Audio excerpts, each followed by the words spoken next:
मोदी से विचलित है। ये ज्ञानवान बुद्धिजीवी इस चिंता में है कि नरेंद्र मोदी प्रधानमंत्री बने तो आइडिया ऑफ इंडिया खतरे में पड़ेगा। सोनिया गांधी ने भी अपनी 3 मिनट की अपील में भारतीयता का हवाला दिया, नरेंद्र मोदी को हराने की अपील की। संदेह नहीं है कि नरेंद्र मोदी की जीत भारत राष्ट्र राज्य की बुनियाद के लिए भूकंप है। आजादी के बाद पंडित नेहरू ने सरकारी खाद पानी से आइडिया ऑफ इंडिया बनवाया। यह idea of India Bahadur Shah Zafar का मिजाज लिए हुए है। इसके अनुसार बहादुर शाह जफर, पंडित नेहरू, आई.के. गुजराल से लेकर डॉक्टर मनमोहन सिंह के रूमानी ख्याल और ढुलमुल राज ही भारत की तासीर है। इससे नरेंद्र मोदी विलोम है, क्योंकि वे अपनी शर्त पर राजनीति करते हैं। वे ढीली धोती वाले हिंदू नहीं, बल्कि लौह इरादों वाले कर्मवादी है। उनके आने से मुसलमान घबराएंगे, दुनिया परेशान होगी। सरकारी खाद पानी से चलने वाले सेकुलर बुद्धिजीवियों, इतिहासकारों, संस्कृतिवादियों, साहित्यकारों की दुकानें बंद होगी। क्या ऐसा होगा? आखिर कैसे idea of India Narendra Modi से खतरे में है?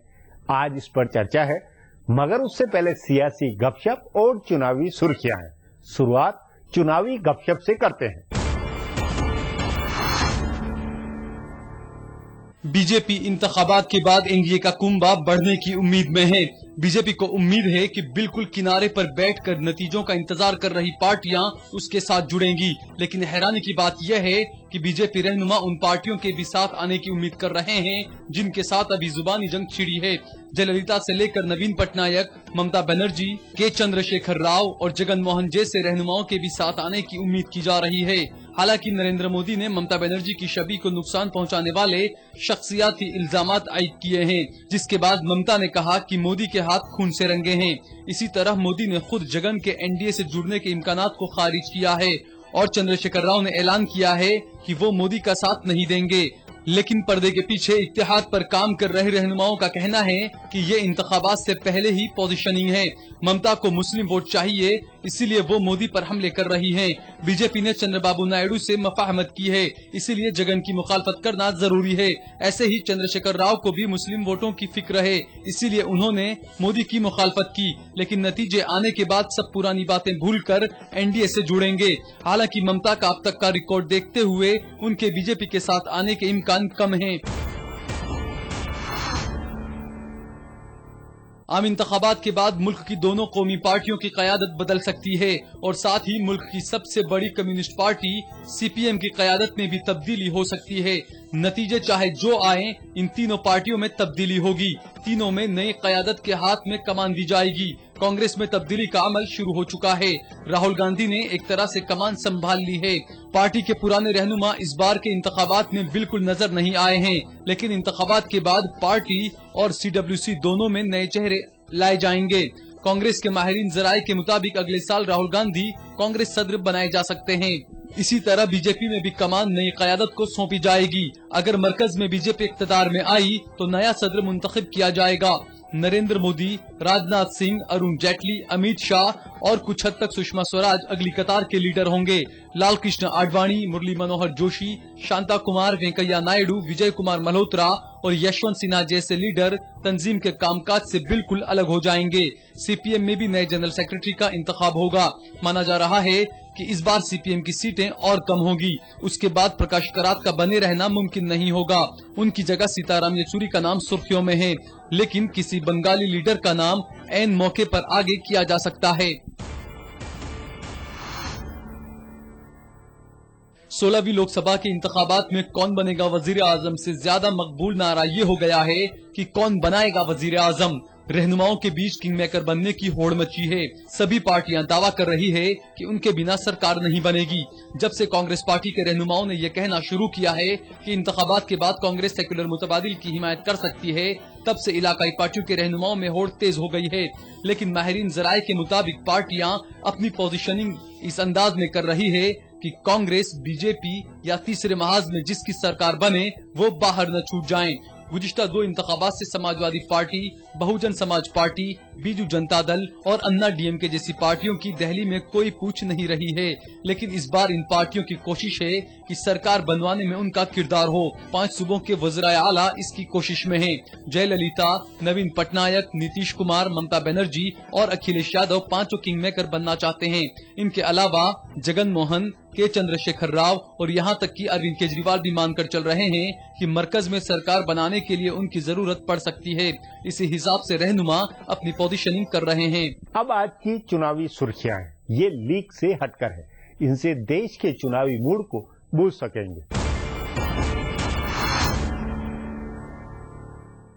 बीजेपी वजारत उस्मा के दावेदार नरेंद्र मोदी ने सीमांध्र की अपनी इंतखाबी रैली में आज कांग्रेस पार्टी और वाईएसआर कांग्रेस के रहनुमा जगन मोहन रेड्डी पर हमला बोला। उन्होंने जगन का नाम लिए बगैर कहा कि कांग्रेस कबीले से आया हुआ कोई भी रहनुमा यहाँ भी भला नहीं कर सकता है, वो सिर्फ नफरत फैलाएगा और लोगों को बांटेगा। उन्होंने कहा कि यूपीए ने आंध्र प्रदेश की बेइज्जती की है। मोदी ने सीमांध्र को सुनहरा आंध्र बनाने का वादा करते हुए लोगों से बीजेपी को वोट डालने की अपील की। उन्होंने मुल्क के साबिक वजीर आजम आजहानी पीवी नरसिम्हा राव की तारीफ करते हुए कहा कि वो कांग्रेस से अलग सोच के लीडर थे। आजहानी राजीव गांधी पर हमला करते हुए मोदी ने कहा कि वो जिस वक्त वजीर आजम भी नहीं थे, उस वक्त उन्होंने हवाई अड्डे पर आंध्र प्रदेश के वजीर आला को बेइज्जत किया था।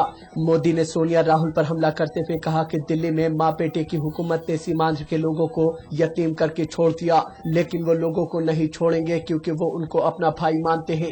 मोदी ने सीमांध्र की रैली में हिंदी में तकरीर की और साबिक पार्टी सदर वेंकैया नायडू ने उनकी तकरीर का तेलुगु में तर्जुमा किया। कांग्रेस सरबराह सोनिया गांधी की बेटी प्रियंका गांधी पर नरेंद्र मोदी की जानिब से दिखाए गए मुबैना सद्भाव का कोई असर नहीं हुआ है। कहा जा रहा है कि दूरदर्शन को दिए गए इंटरव्यू में मोदी ने प्रियंका के बारे में कुछ भी कहने से इनकार कर दिया था और मुबैना तौर पर कहा था कि वो उनकी बेटी की तरह है। आज ये खबर आने के बाद प्रियंका ने मोदी के तई अपने तेवर बरकरार रखते हुए कहा कि वो राजीव गांधी की बेटी है। जराये के हवाले से आज अखबारात में शाये हुए एक इंटरव्यू के इस हिस्से को एडिट कर दिया गया था। इस मसले पर कांग्रेस ने भी शदीद रद्द-ए-अमल जाहिर किया है। मरकजी वजीर खजाना पी चिदम्बरम ने कहा है कि उन्हें खुशी है कि मोदी प्रियंका को बेटी की तरह देख रहे हैं, लेकिन मुझे शक है कि प्रियंका मोदी को बाप के बराबर मानेंगी। प्रियंका खुद लोकसभा का इलेक्शन नहीं लड़ रही हैं, लेकिन वो रायबरेली और अमेठी में अपनी मां और भाई की तशहीर कर रही हैं। इस बीच आज अमेठी में तशहीर के दौरान प्रियंका ने एसपीजी को अलग छोड़कर दूसरे रास्ते से तशहीर के लिए निकल गईं। बताया जा रहा है कि वो आवाम के साथ एसपीजी जवानों की जानिब से किए जा रहे बर्ताव से नाराज है। वो करीब 20 मिनट तक बिना तहफ़्फ़ुज़ के घूमी और बाद में एसपीजी पर नाराजगी भी जाहिर की। तमिलनाडु की दारुल-हुकूमत चेन्नई में सेंट्रल चेन्नई रेलवे स्टेशन पर एक ट्रेन में हुए 2 धमाकों में एक खातून की मौत हो गई है और 14 लोग जख्मी हो गए हैं। गुवाहाटी से चेन्नई पहुंची इस ट्रेन के स्टेशन पर पहुंचने के 10 मिनट बाद धमाका हुआ। धमाके की नुक्ताचीनी करते हुए तमिलनाडु की अपोजिशन जमात के रहनुमा एम करुणानिधि ने वजीर आला जयललिता पर तनकीद की और कहा कि ये पाकिस्तानी खुफिया एजेंसी ISI का कारनामा है। उन्होंने कहा कि अगर ISI के गिरफ्तार किए गए जहीर हुसैन से पूछताछ की गई होती तो ये धमाका टाला जा सकता था। वाज़ेह रहे कि मंगल को जहीर हुसैन को गिरफ्तार किया गया था, जो ऐसे ही किसी मामले की फिराक में था। वजीर आजम मनमोहन सिंह ने इसे बुज़दिलाना हरकत करार दिया है। वजीर रेल मल्लिकार्जुन खड़गे ने भी इसकी शदीद मजम्मत की है। बिहार के वजीर आला नीतीश कुमार ने दुश्मन के दुश्मन को दोस्त बनाने वाली पॉलिसी पर चलते हुए वाराणसी में नरेंद्र मोदी के खिलाफ इलेक्शन लड़ रहे आम आदमी पार्टी के उम्मीदवार अरविंद केजरीवाल को हिमायत देने का फैसला किया है। जनता दल यू के जनरल सेक्रेटरी और तर्जुमान केसी त्यागी ने कहा है कि केजरीवाल सरमायादारों और फिरका परस्त साठ गांठ की मुखालफत कर रहे हैं, इसलिए जेडीयू उनकी हिमायत करेगी। उन्होंने कहा कि पार्टी के कौमी सदर शरद यादव वाराणसी जाकर केजरीवाल के लिए तशहीर करेंगे। त्यागी ने कहा कि आम आदमी पार्टी की तरह जेडीयू भी बदउनवानी के खिलाफ है। इलेक्शन कमीशन ने कांग्रेस के सीनियर रहनुमा और मरकजी वजीर बेनी प्रसाद वर्मा को सख्त तंबीह की है। कमीशन ने कहा है कि अगर उन्होंने एक बार और मोदी के खिलाफ इश्तियाल अंगेज बयान दिया तो उनके खिलाफ तशहीर करने पर पाबंदी आयद की जा सकती है।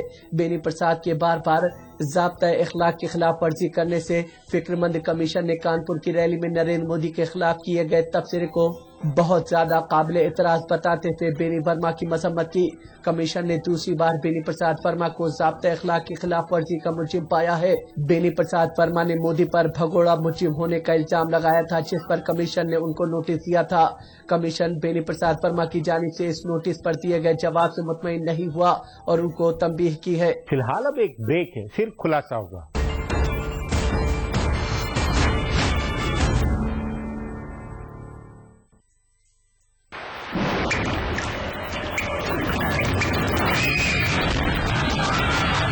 सीमेंट जंग रोधक न हो तो जानलेवा हो सकता है। भारत का एकमात्र जंग रोधक सीमेंट।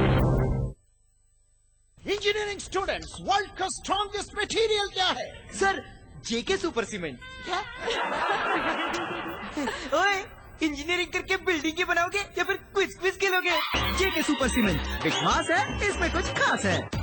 शेरदिल जवान मर्दों के लिए जानदार और शानदार जिम वेस्ट। शेरा 5th लाइन जिम वेस्ट। दीवाना बना दे।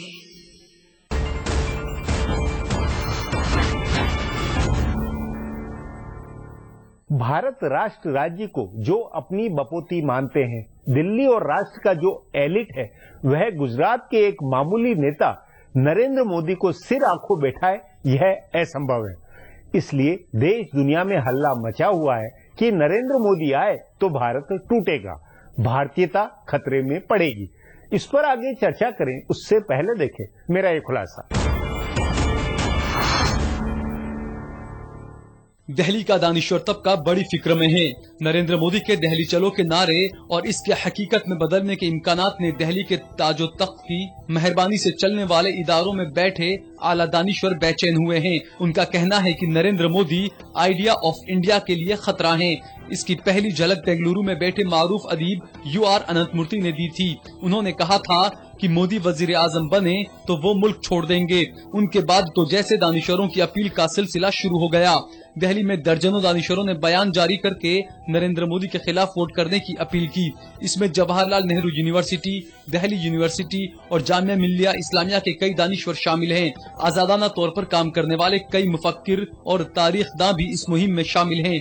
दिल्ली के IIC में बैठने वाले जमात के अलावा ग्लोबल इंडियन सिटीजन मसलन अमर्त्य सेन या हिंदुस्तान की फिल्म बिरादरी में भी नरेंद्र मोदी को लेकर फिक्र का इजहार किया गया है। फिल्मी दुनिया के दर्जनों लोगों ने एक अपील जारी करके मोदी की मुखालफत की और जवाब में एक ग्रुप ने मोदी की हिमायत की। मशहूर मुसन्निफ सलमान रुश्दी ने इंग्लैंड से अपील जारी की तो मशहूर मुसव्विर अनीस कपूर ने मोदी के खिलाफ दानिशरों का एक बयान जारी कराया। इन तमाम तारीखदां, मुसन्निफ, अदाकार और फिल्मकारों की मुखालफत इस बात को लेकर है कि मोदी आइडिया ऑफ इंडिया को नहीं समझते हैं और वो दिल्ली की गद्दी पर बैठे तो इसके खिलाफ काम करेंगे। हिंदुस्तान की दानिश्वर जमात का आइडिया ऑफ इंडिया वो है जिसने हिंदुस्तान को गुज़िश्ता 68 साल से एक पिलपिला मुल्क बना कर रखा है। जिस आइडिया ऑफ इंडिया में हिंदुस्तान को हर हल्के में खुद पर इन्हसार और अपनी अहमियत को बढ़ाने वाला बनाकर अपनी शराइत पर अमन हासिल करने के बजाय कबूतर उड़ाकर अमन हासिल करने वाला मुल्क बनाया गया है। दानिश्वर लफाजियों के दम पर हिंदुस्तान को पिछलग्गू मुल्क बनाने का काम अब तक हुआ है। मशहूर मुसन्निफ सुनील खिलनानी ने आइडिया ऑफ इंडिया नाम से किताब लिखी जिसमें हिंदुस्तान की सकाफती पहचान, गंगा जमुनी तहजीब और तालमेल बनाने की सलाहियत के बारे में बताया गया है। हो सकता है कि उसूली तौर पर आइडिया ऑफ इंडिया की बातें सही हों, लेकिन इसके बदलते हवाले में बदलने की जरूरत होती है। इसके अलावा ये बात भी समझने की जरूरत है कि हर सोच के साथ अपना एक आइडिया ऑफ इंडिया होता है। कांग्रेस, लेफ्ट और बीजेपी सबका अलग है। जिसकी हुकूमत होगी वो उसे अपने मुताबिक नाफिज करता है। इस बात पर जोर देते हुए मशहूर माहिर समाजियात आंद्रे बेते ने मोदी की हिमायत की। उन्होंने कहा कि जहां तक कम्युनल एजेंडा चलाने की बात है तो कांग्रेस और लेफ्ट दोनों ने अलग अलग मौकों पर कम्युनल एजेंडा आजमाया है, इसीलिए इस बिना पर मोदी की मुखालफत नहीं होनी चाहिए। उनका कहना था कि इख्तिदार मुंतकिली जमहूरियत की मजबूती के लिए अच्छा होता है। बहरहाल दानिश्वर जमात अपने आइडिया ऑफ इंडिया को खतरे में देख रही है। इंडिया इंटरनेशनल सेंटर में बैठने वाली जमात को ये लग रहा है कि मोदी आए तो वो इसकी बिल्डिंग पर बुलडोजर चलवा देंगे और अपनी इसी सोच में वो मोदी मुखालिफ फतवा जारी कर रहे हैं। लेकिन हिंदुस्तान में जमहूरियत और आइन की जड़ें जितनी गहरी है, उसे देखते हुए कहा जा सकता है कि जमहूरी तरीके से चुनी हुई हुकूमत से न तो मुल्क टूटने वाला है और न आइडिया ऑफ इंडिया पर बुलडोजर चलाया जाना है। अब एक ब्रेक है, उसके बाद आइडिया ऑफ इंडिया की बहस पर चर्चा करेंगे।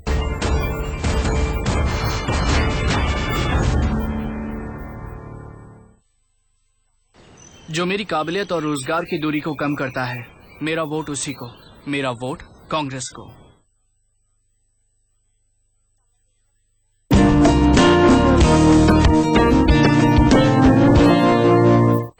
जो मेरी काबिलियत और रोजगार की दूरी को कम करता है, मेरा वोट उसी को, मेरा वोट कांग्रेस को।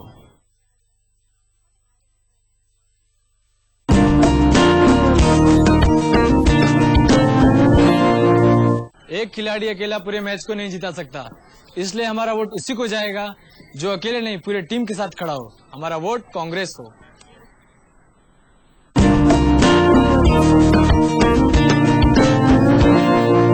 साडा वोट तो उसी को जाएगा जिसने आज तक कभी किसी किसान के साथ नाइंसाफी नहीं होने दी। मेरा वोट कांग्रेस को।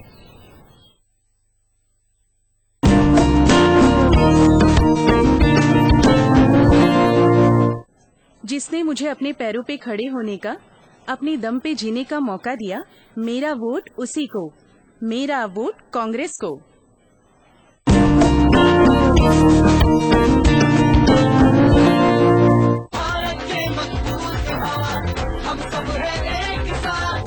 किसान है भारत के मजबूत हाथ। किसानों को मिलता रहेगा फसल पर सुनिश्चित लाभ और जमीन की सही कीमत। कांग्रेस की टीम है आपके साथ। हर हाथ शक्ति, हर हाथ तरक्की।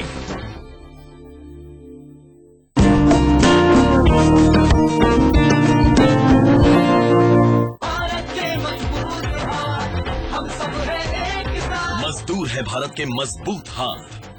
मजदूर भाई बहनों को मिलेगी मुफ्त दवाइयाँ और इलाज की सुरक्षा, साथ में पेंशन की गारंटी भी। कांग्रेस की टीम है आपके साथ। हर हाथ शक्ति, हर हाथ तरक्की।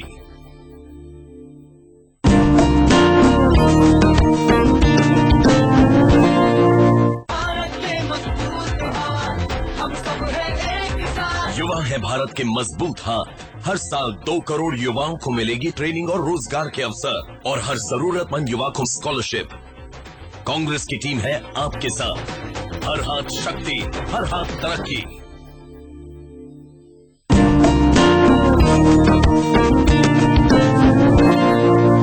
इंटर पास छात्राएं कन्या विद्याधन योजना की मदद से आगे बढ़ रही हैं। हाई स्कूल पास युवा नौकरी मिलने तक बेरोजगारी भत्ता की मदद ले रहे हैं। इंटर पास छात्रों को मुफ्त लैपटॉप बांटे गए। समाजवादी पार्टी।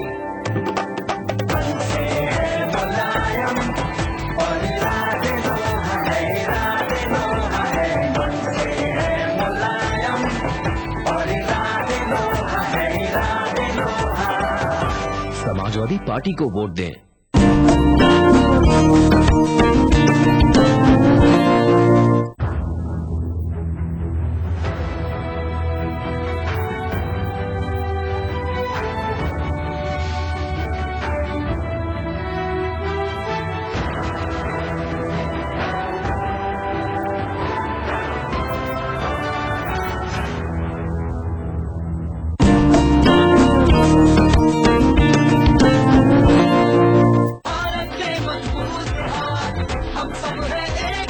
मजदूर है भारत के मजबूत हाथ। मजदूर भाई बहनों को मिलेगी मुफ्त दवाइयाँ और इलाज की सुरक्षा, साथ में पेंशन की गारंटी भी। कांग्रेस की टीम है आपके साथ। हर हाथ शक्ति, हर हाथ तरक्की।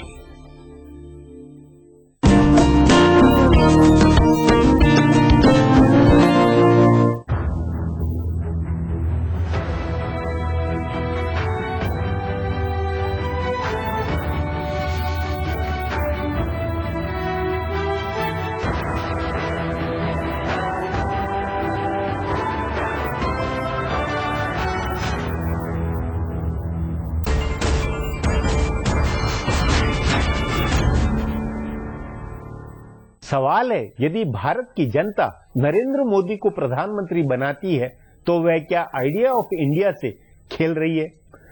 भारतीयता के हवाले लोकतंत्र और जनता की पसंद को नकारने की बात क्या अधिक खतरनाक नहीं है? इस पर चर्चा के लिए आज मेरे साथ वरिष्ठ पत्रकार वीरेंद्र कपूर है।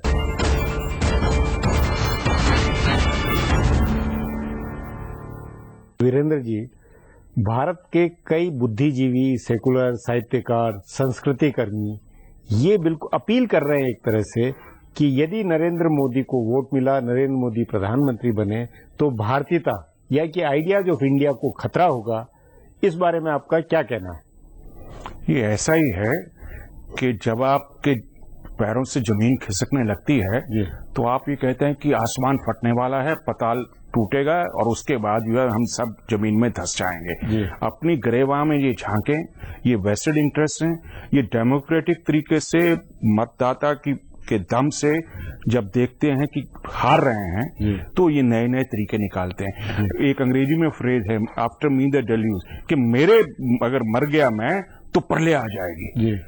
देखिए 6 साल वाजपेयी सरकार भी यहाँ चली है, मुझे सिर्फ दुकानें बंद हुई हैं, वो जो 50 साल से जो खा रहे थे, वेस्टेड इंटरेस्ट थे, पैटर्नेज चल रहा था, सो कॉल्ड इंटेलेक्चुअल्स, इनको किसने सर्टिफिकेट दिया इंटेलेक्चुअल बनने का? कुछ ऐसे इंटेलेक्चुअल हैं इलेक्शन हारते हैं तो राज्यसभा में आ जाते हैं ताकि मकान अपना रखें, जहाँ किसी सेमिनार, मतलब जो 60 साल से जो सत्ता प्रतिष्ठान से जुड़ा हुआ एलिट था वो अपने नीचे की जमीन खिसकते हुए देख रहा है, इसलिए वो ये सब बोल रहा है। यही है, और कुछ रोना नहीं है। नहीं, ये देश कहीं नहीं जाता है। ये देश, इस देश ने बहुत संभाला है, इस देश बड़ा दिल है इस देश का।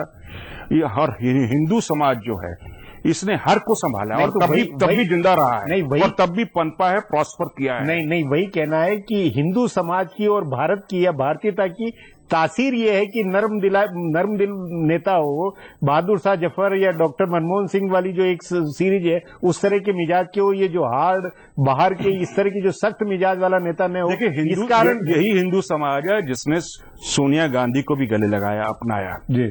ये हिंदू समाज में ऐसी कोई प्रॉब्लम नहीं, इसीलिए कि वो लिबरल है, बहुत उदार है, उसमें नरेंद्र मोदी जैसे कट्टर आदमी से सुनता आ रहा हूं कि फिरका प्रस्त आएंगे और जनसंघ, ये जनसंघ है ये तो गांधी को मारने वाली है, ये आ जाएंगे कुर्सी में, देश खत्म हो जाएगा, विनाश हो जाएगा। इस देश में अटल बिहारी वाजपेयी से ज्यादा लिबरल सरकार हुई है क्या? अटल बिहारी, और सुनिए आप मुझे टोके नहीं बीच में। और अगर कहीं हिटलराना किसी ने व्यवहार किया है तो ये जो परिवार यहाँ बैठा है, गांधी परिवार, इनके यहाँ एक लीडर थी इंदिरा गांधी। आप जानते हैं लाखों लोगों को जेल किया था, और ये हिटलर की बात करते हैं। आप जानते हैं, आप तो पत्रकार रहे हैं, कि किस तरह से पत्रकारिता पे ताला लग गया था, कई जर्नलिस्टों को जेल में भेजा, आपके फंडामेंटल राइट्स खत्म कर दिए गए, और ये लोग हिटलर की बात करते हैं। आप ये भी मानिए 12 साल से मोदी जो है गुजरात में है, कि उसने कांग्रेस के लीडर अंदर किए। मतलब आपका पूरा मानना है कि ये जो कुछ बहस है वो सिर्फ चुनाव के प्रचार के दौरान की एक प्रचार वाली बहस है, उस तरह की अपील है। इसका बुनियाद कांग्रेस का ये हाल है कि देखो बेटा सो जाओ, गब्बर सिंह आ रहा है, तुम सो जाओ और अपनी वोट मुझे दे जाओ, ये है सिर्फ। ये नहीं, उस नाते एक आपने ध्यान दिया होगा, मणिशंकर अय्यर ने ये कहा कि ये लोकतंत्र के लिए भी खतरा, और अगर चुनाव के बाद बहुत गंभीर है, वो गंभीर नहीं है। मणिशंकर अय्यर को कब से आप सीरियसली लेने? मणिशंकर साहब ने कभी सीरियसली बात करी नहीं? उन्होंने ये भी कहा था कि चाय वाला अगर प्रधानमंत्री बनेगा तो मुझे बहुत दुख की बात होगी, बन नहीं सकता है। नहीं, उनका ये कहना है कि ये अगर लोगों के उसमें किसी गलतफहमी से अगर चुने भी जाए, सरकार भी बन जाए, लेकिन उस सरकार को फिर गिराने की हमें जल्दी करनी होगी। ये डेमोक्रेटिक स्पिरिट ये बकायदा इस तरह का खतरा महसूस हो रहा है और इस तरह की बात कही जा रही है। तो इसमें हिटलराना जो आपको बू आ रही है वो मणिशंकर के शब्द से आ रही है कि डेमोक्रेटिक तरीके से मोदी अगर जीत के प्रधानमंत्री बनते हैं तब भी हम एक्सट्रानियस कारण से या दूसरे जो कुछ रीजन से, अनडेमोक्रेटिक रीजन से हम उनको गिराएंगे। ये कह रहे हैं। अनडेमोक्रेटिक जो है, इलिबरल कौन है? वो मणिशंकर ही है, मोदी है? नहीं, लेकिन इसमें दो बातें। आप वीरेंद्र जी इस पूरे कैनवास को देखिए कि एक तरफ इकोनॉमिस्ट मैगजीन लंदन से लेकर अपने तंजावुर या तमिलनाडु में मणिशंकर अय्यर सब एक सुर में बोल रहे हैं, तो इनकी बुनियाद में कहीं कहीं चिंता, कहीं कहीं की डेमोक्रेटिक तरीके से। आप भी जानते हैं, आप भी पत्रकार हैं, मैं भी पत्रकार हूं।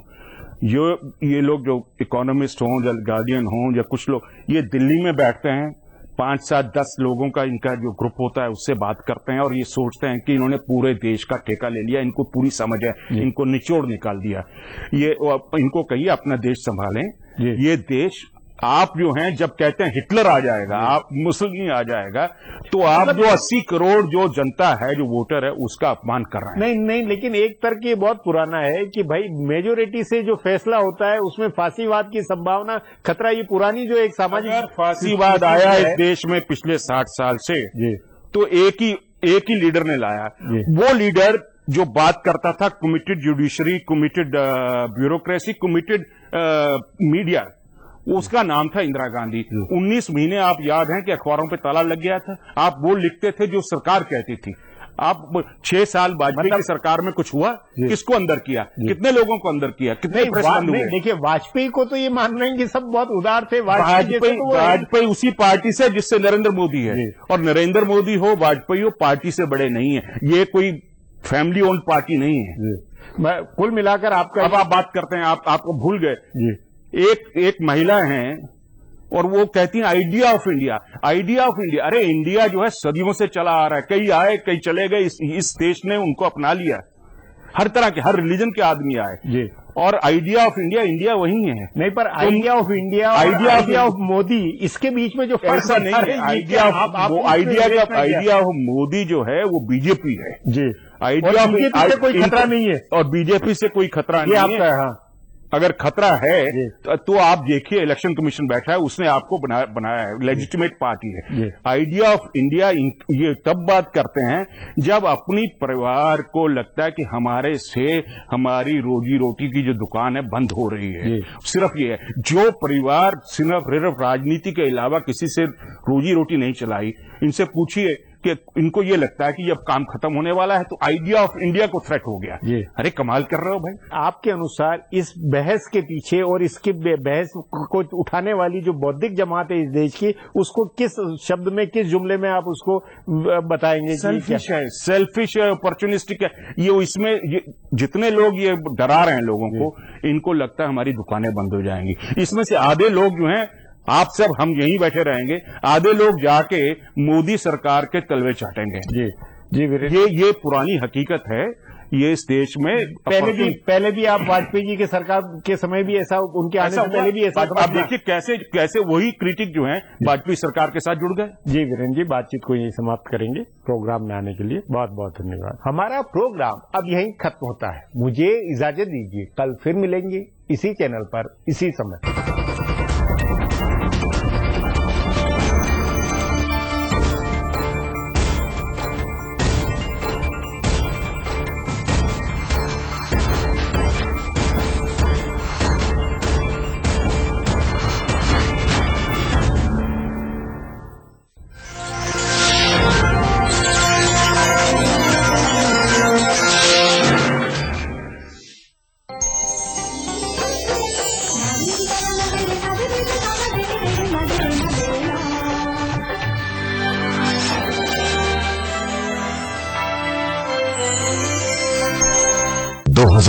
के कर्नाटक असेंबली इंतखाबात में संतेमाराहल्ली सीट का फैसला सिर्फ एक वोट से हुआ। इसी तरह आपका एक वोट एक काबिल नुमाइंदे को भेज सकता है पार्लियामेंट। वोट जरूर दीजिए, बेहतर भारत बनाइए। ईटीवी उर्दू पर अगला प्रोग्राम।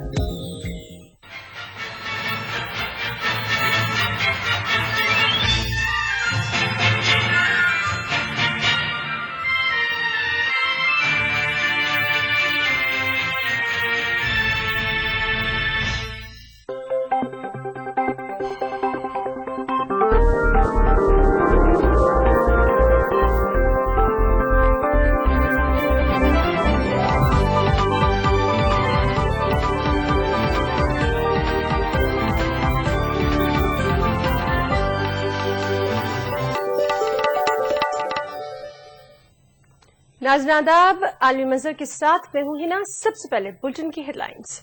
काले धन के मामलों की जांच के सिलसिले में पेशरफ्त। सुप्रीम कोर्ट ने हुकूमत से रिटायर्ड जज को एसआईटी सरबराह बनाने को कहा।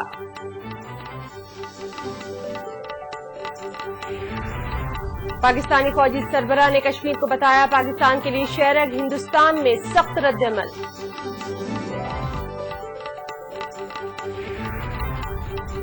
दुनिया भर में मनाया गया यौम मई, मेहनत कशों के हुकूक के तहफ्फुज का किया गया मुतालबा। और अफगानिस्तान में अमेरिकी पॉलिसी नाकाम, अफीम की काश्त में जबरदस्त इजाफा।